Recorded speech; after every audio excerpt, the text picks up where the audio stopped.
There are a lot of projects right now which are trying to quote-unquote decentralize the internet. And don't get me wrong, some of them are pretty cool in their own right, and I will be doing videos on them.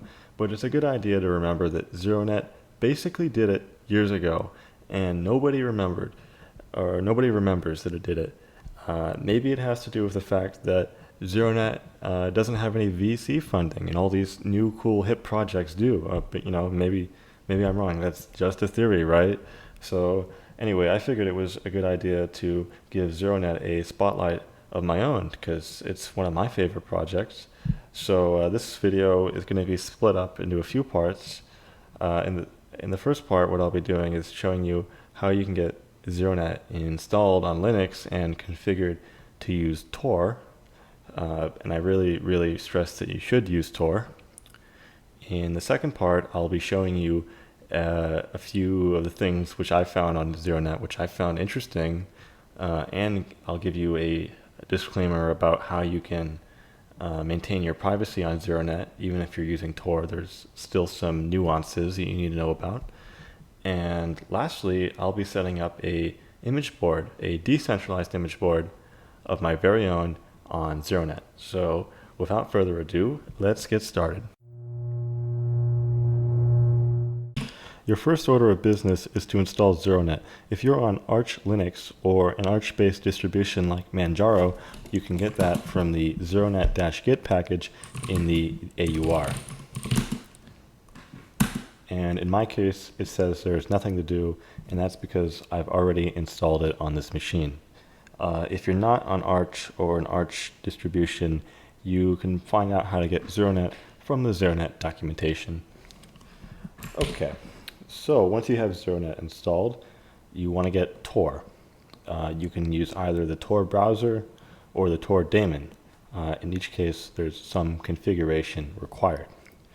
Technically, you don't need to use Tor, but it's highly recommended that you do so because of the nature of some of the material which you may encounter on ZeroNet, whether you were looking for it or not. In my case, I'm going to show you how to configure both the Tor browser and the Tor daemon, starting with the Tor daemon. So, I already have Tor installed, so actually I don't need to reinstall it. The first thing we need to do is we need to make an edit to the ZeroNet configuration file. And I'm using sudo-e, which is just a little trick that lets me edit a system file but keep my Vim configuration. And the thing we need to do is add in this line at the bottom, Tor equals always. And this means that when I'm in Tor mode, always use Tor. Don't sometimes use Tor, always use Tor. You'd think that would be the default, but apparently it's not. Okay, so with that done, there's some permission issues that you're going to run into on Arch Linux. You may run into them on your distribution, and I'm going to show you how to check. So there's this directory called it's /var/lib/tor, and you want to check this directory out. You'll notice that it's owned by the Tor user, it's owned by the Tor group, and it is not group readable. And the ZeroNet process is run by its own user, and in order to route everything over Tor, it needs to have proper permissions. You'll notice that the ZeroNet user from this command is not a member of the Tor group. So the first thing we need to do is we need to use the usermod command, little a, big G, Tor ZeroNet. And that was misspelled.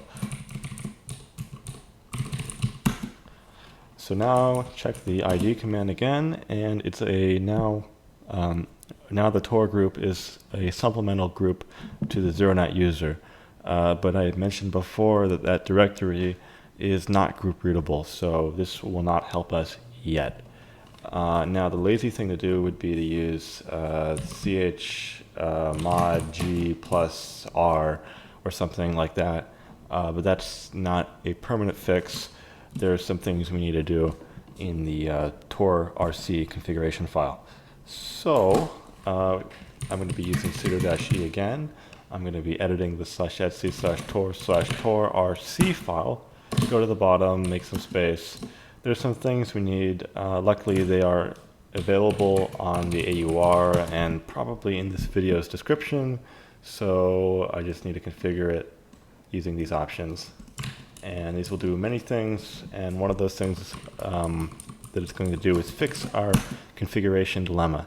So once you've made those edits, we simply need to restart the Tor process.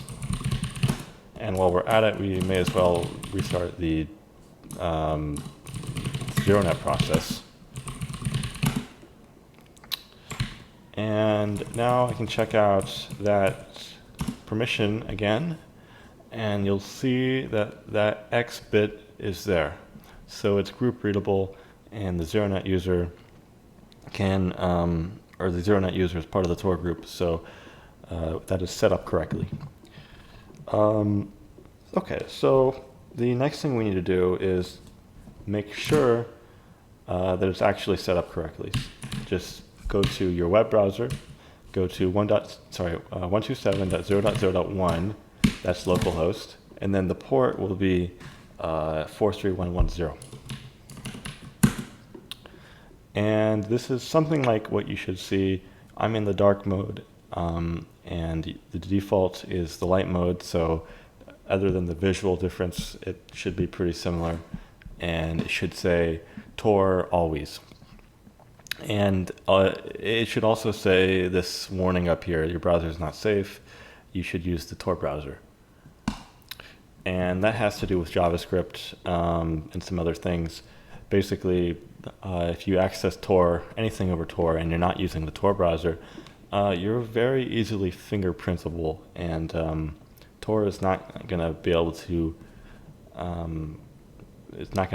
guarantee your privacy at that point. So I'm going to switch over to the Tor browser, but I'm going to copy the URL, paste it in here, and you get this little prompt.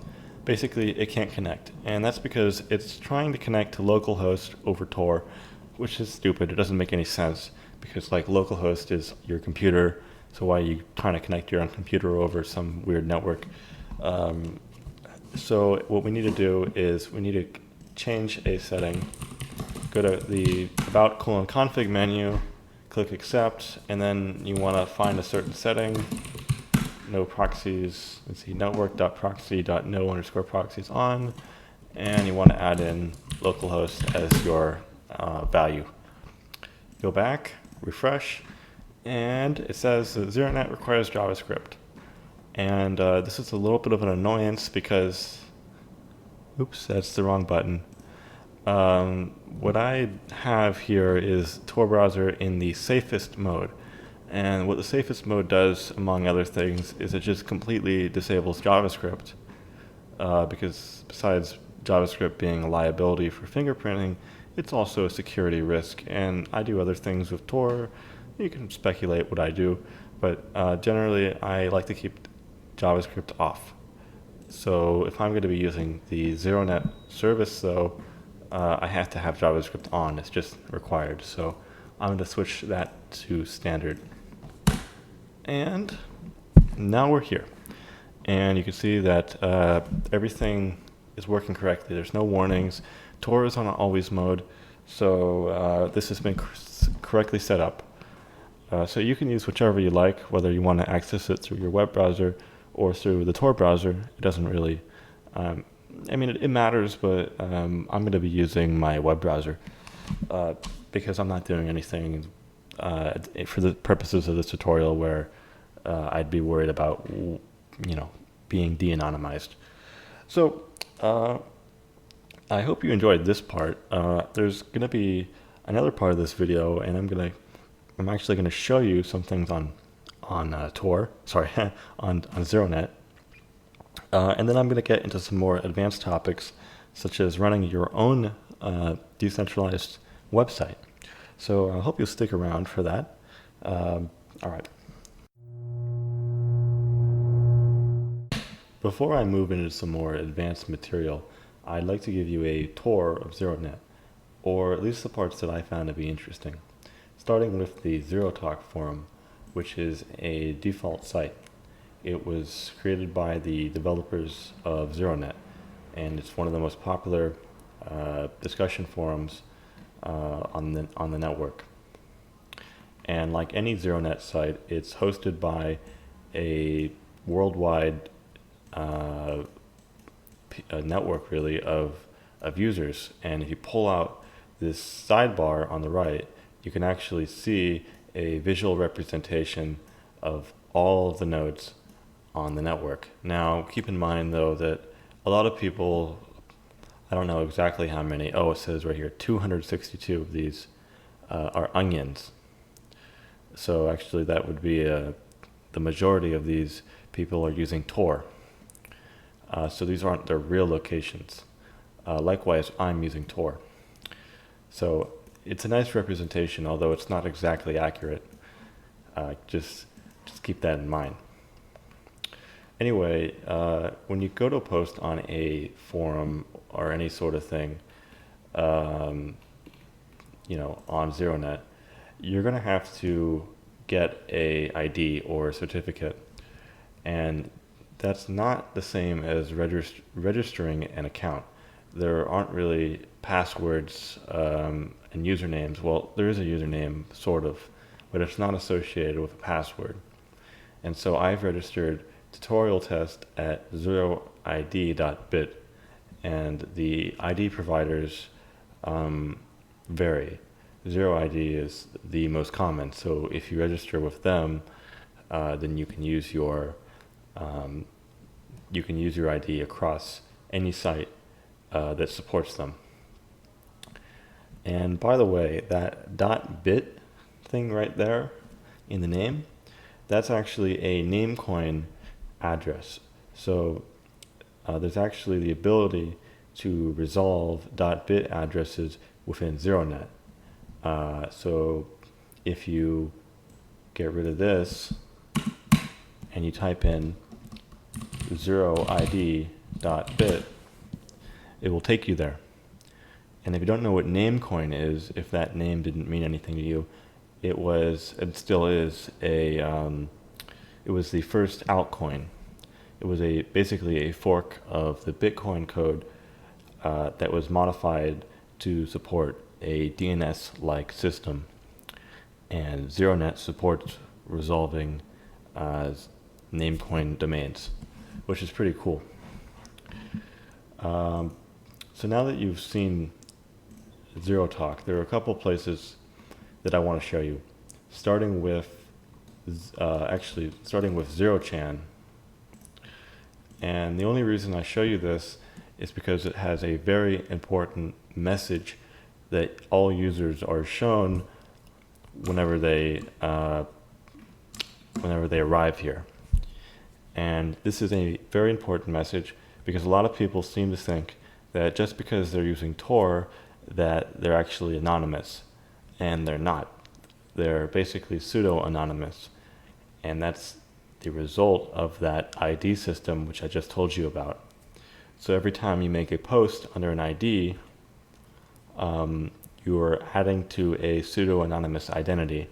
And if you make a lot of posts, since they're all associated with the same ID, then someone could potentially use the information that you give to profile and de-anonymize you. And this is not just theoretical. I'm actually going to show you how to do this in practice, and this is for purely educational purposes. So what you're looking at here is the ZeroTalk forum.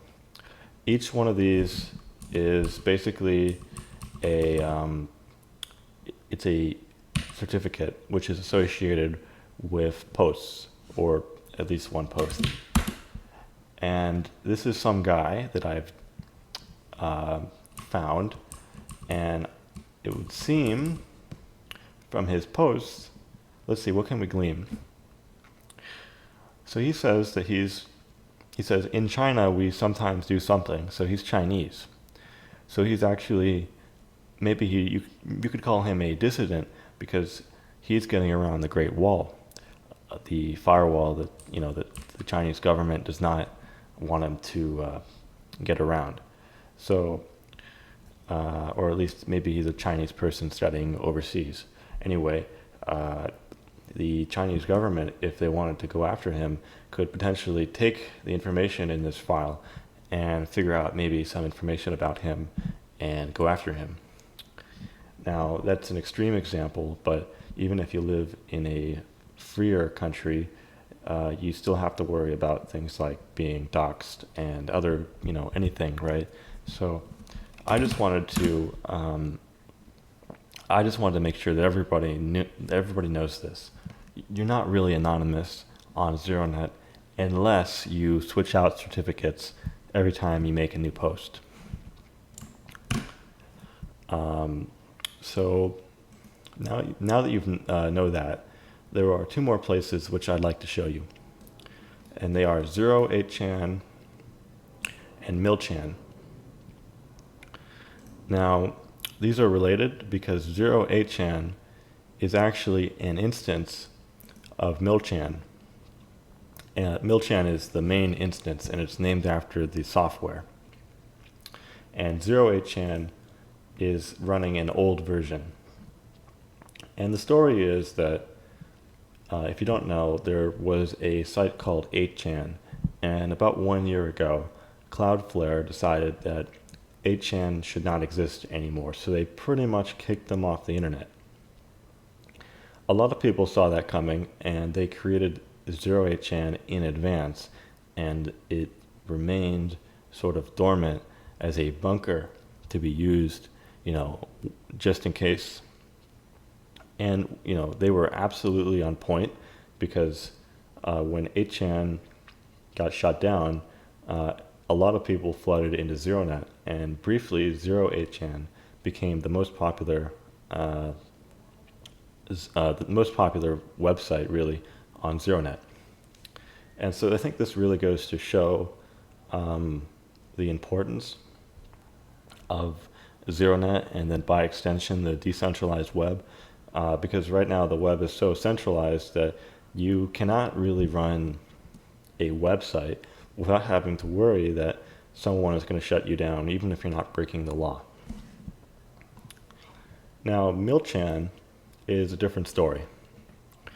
Milchan is actually, the core idea is that the individual should be above the collective.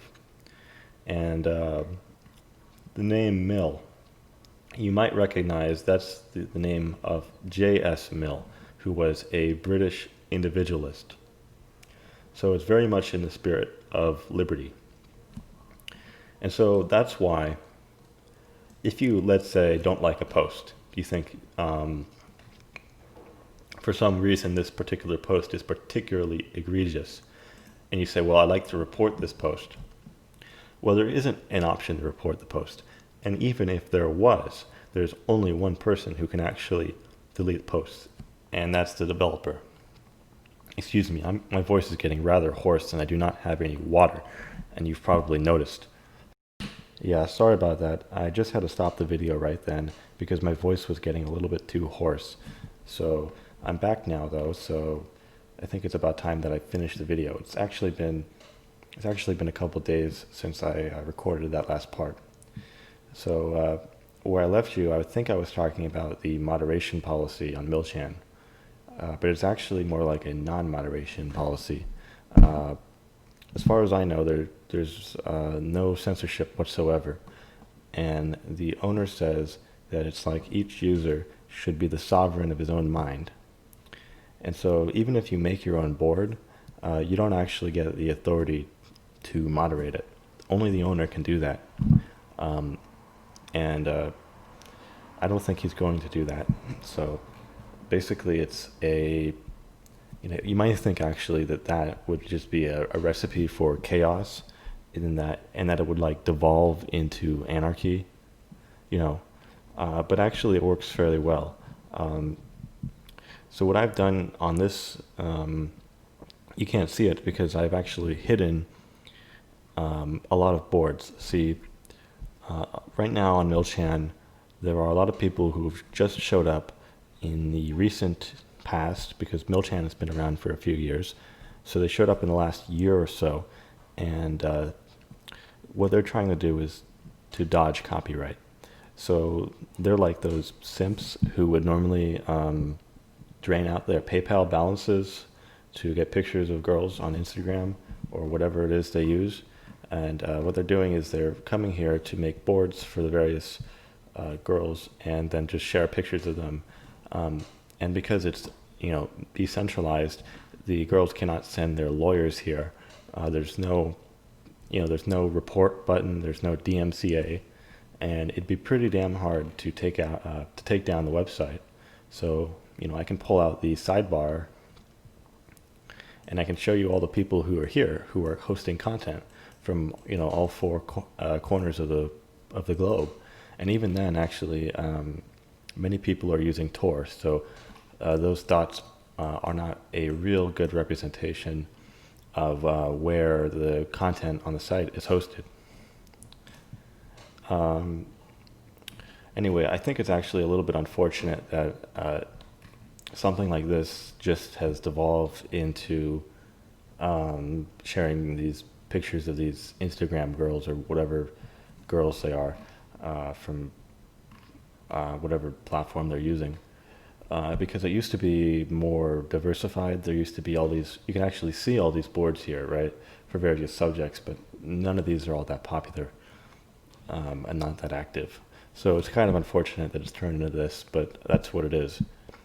Anyway, I think I've given you a good idea of Milchan and ZeroNet and the basic overview of what I found kind of interesting. So in the next part, what I'll be doing is deploying my own instance of Milchan.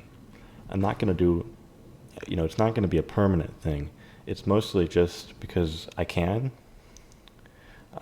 So don't expect to see that board up after this video is posted. It's not going to be available.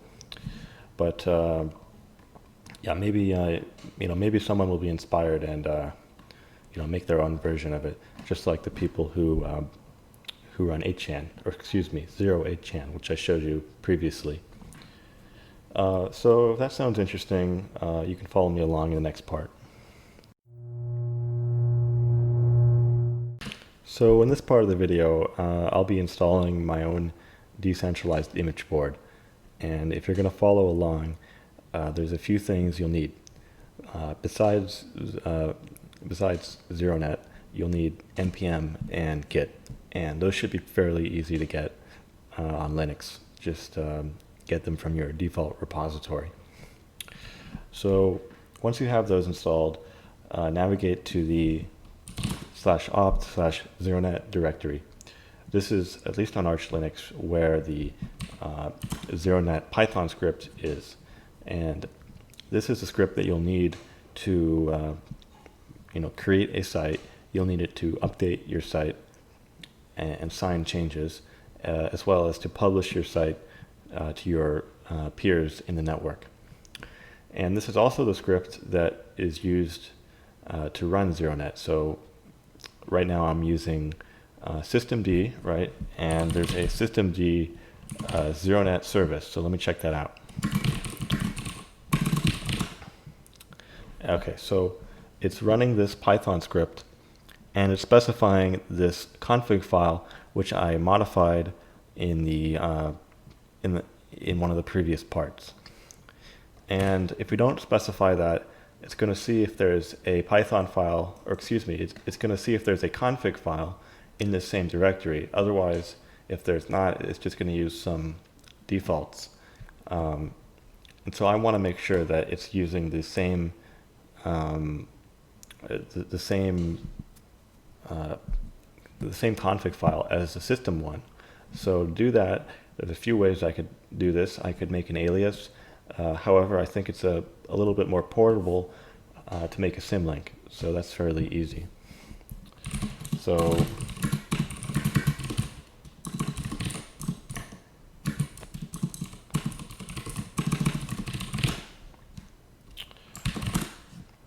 now that's created a config file symlink here. Okay, so there's one more thing you need to know, and that's that whenever you run the Python script, it's going to be touching and creating files and leaving the permissions or the ownership of whoever it was that ran the script. So if I create a site as my own user, then those files are going to have the ownership of those files is going to belong to my own user. And if I create a site with sudo, so as the root user, then the site is going to have the ownership of the root user and the root group.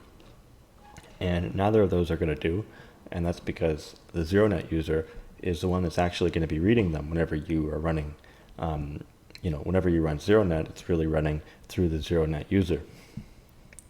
So that means that every time you run this script, you have to make sure that you're using the ZeroNet user. And the easiest way to do that is to use sudo-u with the ZeroNet user. And this just means run the command as the ZeroNet user. So let's actually create a site now.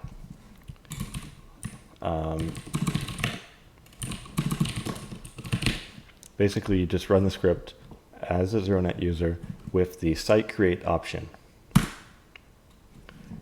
So what this has done is it's created the basic site and it's given you some important information. Notably, it's given you the private key and the address of the site. So you can save just the private key, or you can save all of this information anywhere. Just make sure that you write it down. So I'm just going to make, a file in my home directory. And if I forget that information, all that I have to do is cat it out. Okay, so now let's actually check this out. So just copy it, go to your URL and replace whatever ZeroNet site you're on with the address of your new site. And so this is all it's going to be. It's just a regular HTML landing page. And we can find this HTML file in the, let's navigate to it. It's the /var/lib/zeronet/ whatever your address is directory. It's in here. And alongside it is going to be a content.json file. And this is basically it's the descriptor for your entire website. So let's check that out. So there's a lot of information in here, and let's see, it has the address of your site. It has a list of files, and in this case there's only the index.html, and it has the hash value, so basically the cryptographic digest of the file, and it's also got some signature data. So every time you modify your site, you're changing the, if you add a file, you're going to have to, this is going to have to be modified, and at the same time, it's going to have to update the signature. So let's do that. So let's update the index.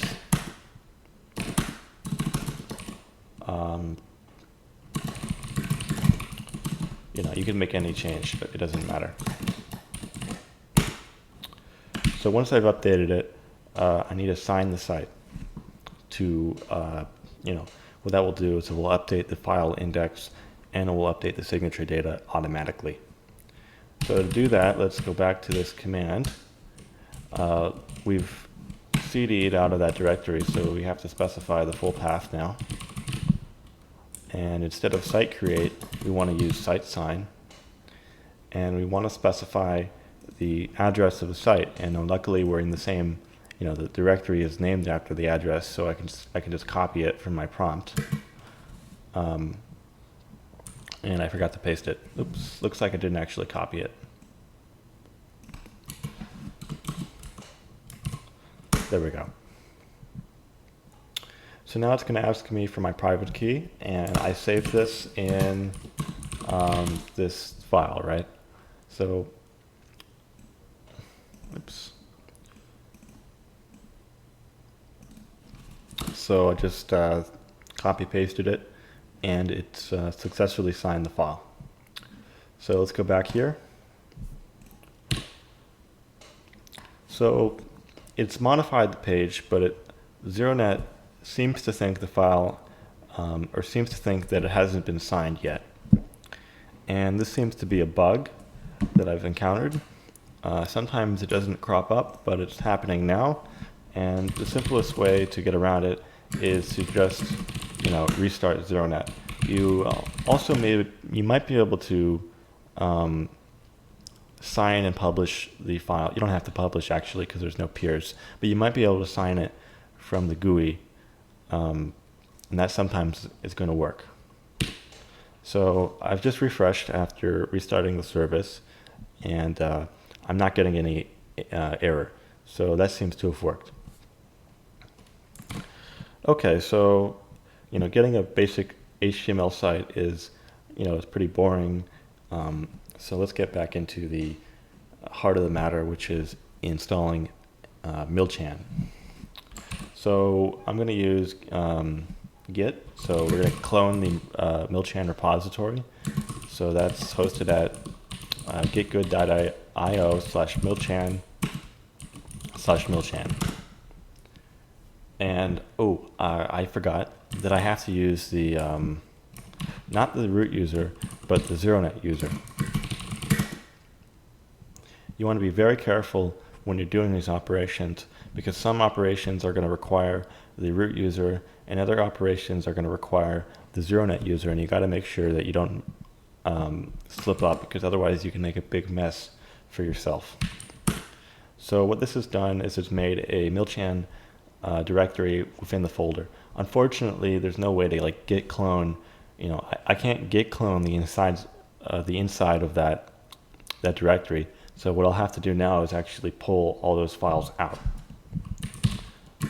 So as again as the I think I have to use the ZeroNet user. It wouldn't really hurt to use them. What I'm going to do is just move the contents of the folder here. All right. And so this is what it should look like.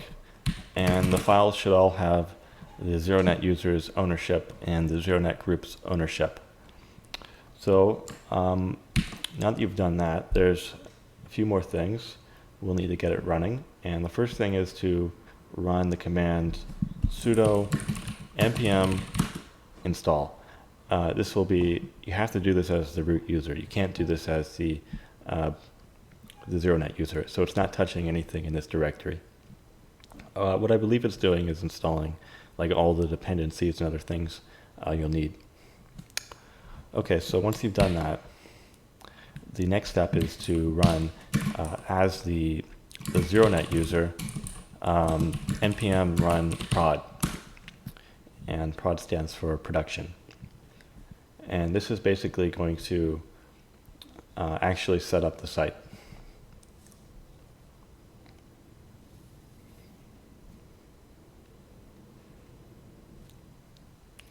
Oh, and there's a configuration file that I'm going to modify later, and every time you make a modification to that file, you're going to have to run, let me close this little error, you're going to have to run that command again. So, oops. So now you should have something that looks like this. However, we've updated the since we've updated the folder, we have to sign the content.json file again, right? So let me go back to that command.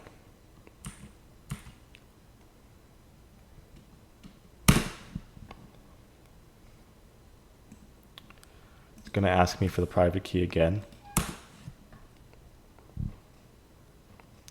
So let's go over here and refresh. So this is what it should look like.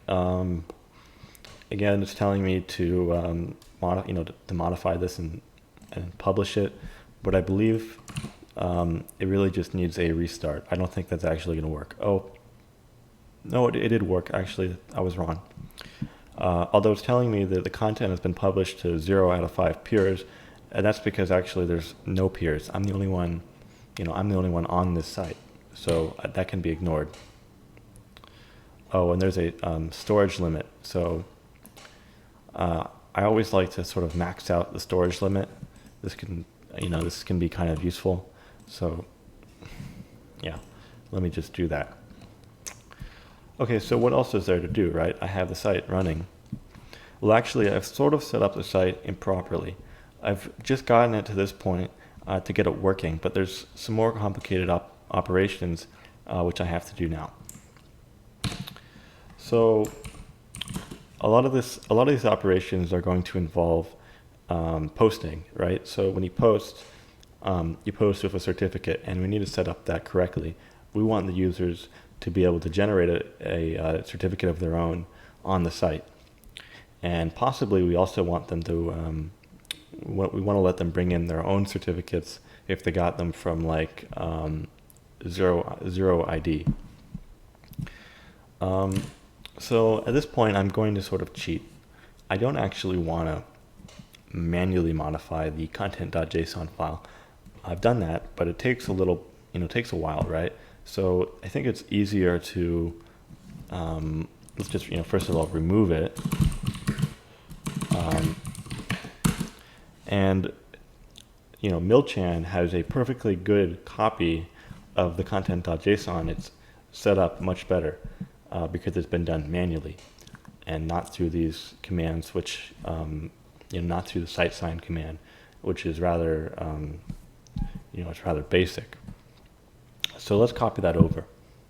So as the ZeroNet user again, let's go up a level, and then the Milchan site address is 180q something. So let's copy the content.json here.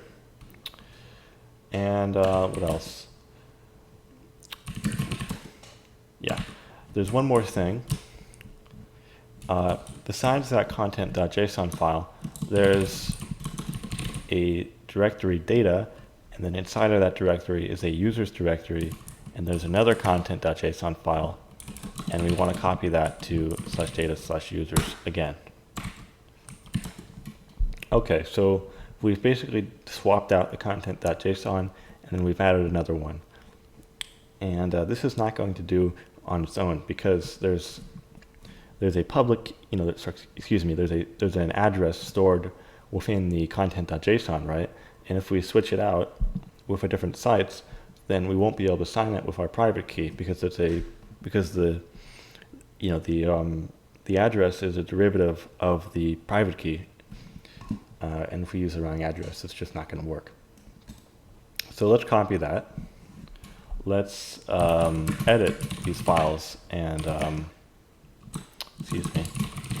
let's edit them and replace the addresses. So I'll scroll down. Where was it? Here it is. And while we're here, we should also rename the site because it's not Milchan anymore, right? It's whatever you want to call it. So, I could call it, well, ZeroChan is taken, right? So let's call it ZChan. I'll do a lowercase c, it looks better. So, let's see. Oh yeah, there was the other content.json file, so let's check that out.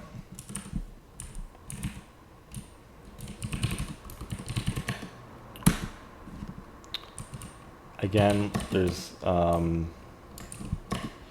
the two addresses we have to change out.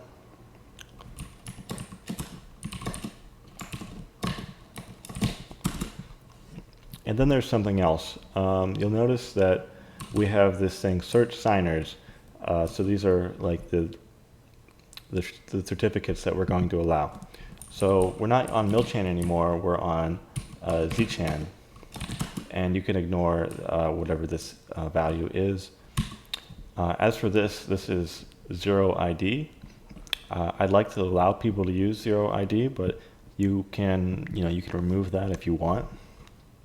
And then we also want to change this permission rules section. so that we use zchan and not milchan.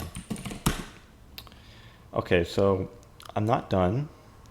There's a config file that I mentioned earlier. So let's check that out. So it's in the JS folder under the milchan folder, and it's the config.ts file. So what we want to change here is the domain. This is zchan, and then there's this accepted domains option, or this accepted domains configuration option, and this is similar to what I just edited in the last file. So we want to make sure that this is zchan. And since I've edited that file, that means I have to like redeploy the site. So let's do that. I don't need to actually find that command. It's so short. It's sudo -u zeronet npm run prod.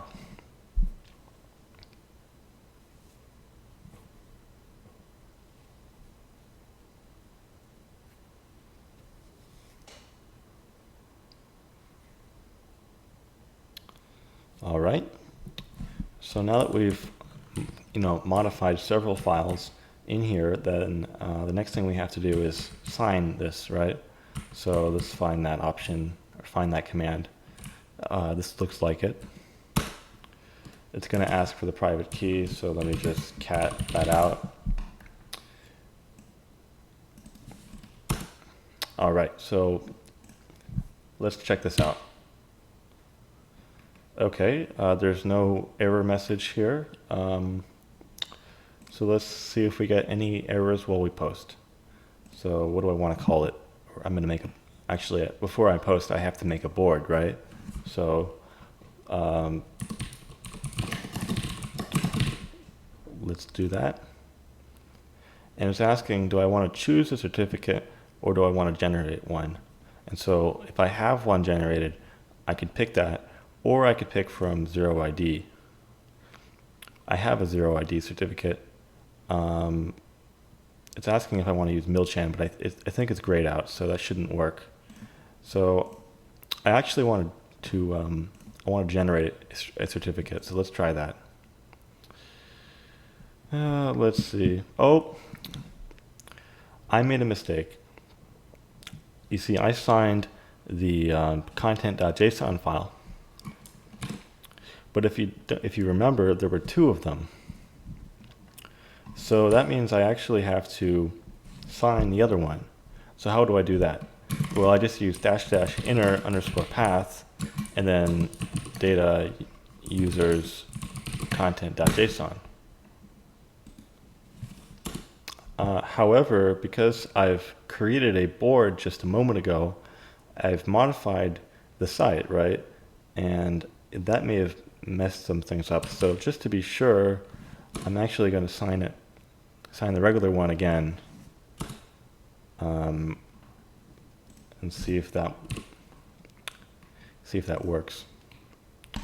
Okay, so I hope I don't get any errors here. So I don't need a username. I can just,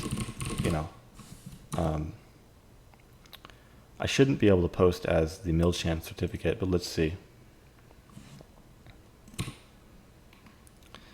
Well, that's interesting.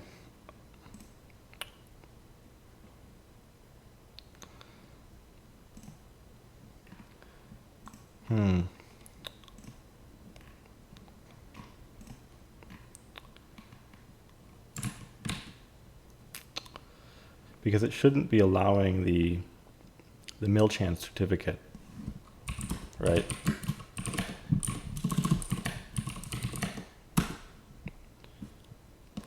It should be using zchan. It might be an issue related to, I might just have to like restart ZeroNet, so let me just do that. Because it shouldn't be showing me the regular milchan certificate at all.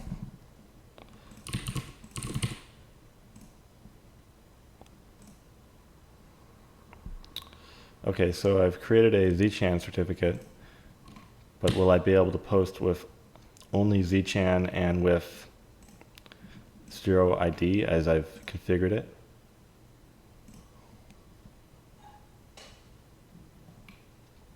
Yeah, there we go.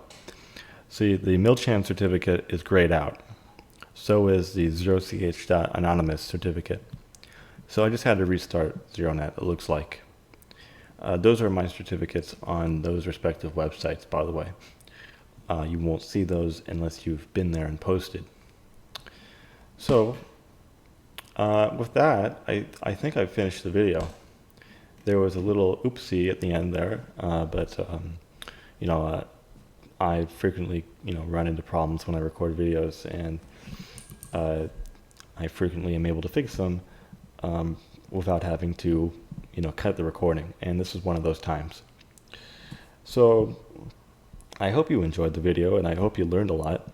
If you like this kind of content, maybe you should like and subscribe, because I'm going to be doing some videos on like IPFS and on some maybe Ethereum related stuff.